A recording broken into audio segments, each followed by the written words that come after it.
UP में बात bulldozer की आती है तो विरोधियों की टोली सड़कों पर हंगामा करने को उतारू हो जाते हैं और सरकार के विरोध में नारेबाजी करने लगते हैं। लेकिन देश के सर्वोच्च अदालत में बुलडोजर की कार्रवाई को लेकर जो बदलाव किए हैं वो सरकार विरोधी ताकतों के लिए बेहद चुनौतीपूर्ण होगा। और ये चुनौती क्या होगी इस रिपोर्ट में हम आपको आगे बताएंगे, क्योंकि देश भर में बुलडोजर की कार्रवाई की अगर हम बात करें तो ये आंकड़े वाकई हैरान कर देने वाले हैं।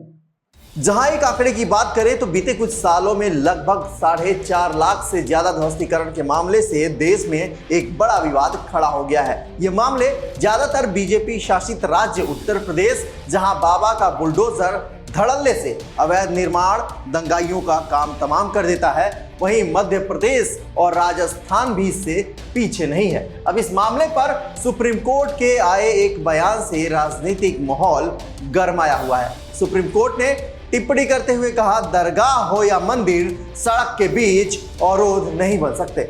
आइए जानते हैं पूरा मामला क्या है विस्तार से।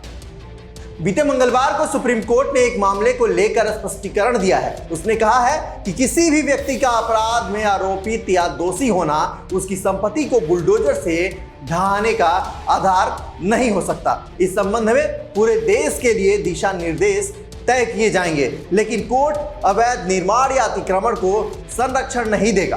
कोर्ट ने आरोपितों की संपत्ति और समुदाय विशेष को निशाना बनाने के आरोप लगाने वाली याचिकाओं पर सुनवाई करके फैसला सुरक्षित रख लिया। निजी संपत्तियों के विरोध बुलडोजर कार्रवाई पर 17 सितंबर को लगाई गई रोक को जारी रखा।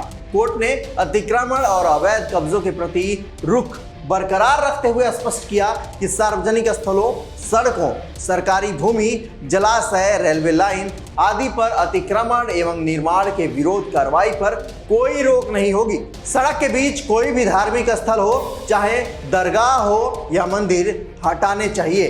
विकास के रफ्तार में ये कभी रुकावट नहीं बन सकते। आगे कोर्ट ने कहा कि किसी भी अवैध निर्माण या अतिक्रमण को संरक्षण नहीं दिया जाएगा। वहीं जस्टिस BR गवई और जस्टिस कवि विश्वनाथन की पीठ ने कहा कि किसी का भी अवैध निर्माण क्यों न हो या फिर धर्म या आस्था की पहचान, वो हर हाल में हटना चाहिए। हम एक पंथ निरपेक्ष देश हैं, हम किसी समुदाय विशेष के लिए दिशा निर्देश तय नहीं करेंगे। इस मामले पर पहले भी सॉलिसिटर जनरल तुषार मेहता ने कहा कि यहाँ याचिका दाखिल करने वाले ऐसी धारणा बना रहे हैं जैसे एक समुदाय विशेष को निशाना बनाकर उनके विरुद्ध बुलडोजर कार्रवाई की जा रही है, जबकि ये ठीक नहीं है।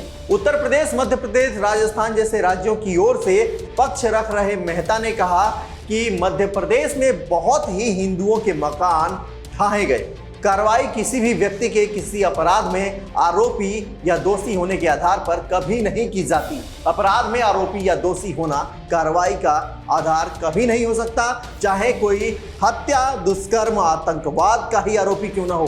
ध्वस्तीकरण की कार्रवाई निर्माण संबंधी कानून और टाउन प्लानिंग, म्युनिसिपल कानून और ग्राम पंचायत आदि कानूनों के उल्लंघन पर तय प्रक्रिया के मुताबिक होती है और नोटिस भेजा जाता है।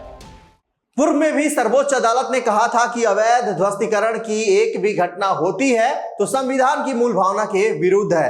अदालत जमीयत उलेमाए हिंद और अन्य की याचिकाओं पर सुनवाई कर रही थी। बहरहाल इस मामले पर आप क्या कुछ सोचते हैं, कमेंट कर हमें जरूर बताएं। क्या प्रदेश भर में, देश भर में हो रहे बुलडोजर की कार्रवाई पर सुप्रीम कोर्ट की यह टिप्पणी सही है या गलत?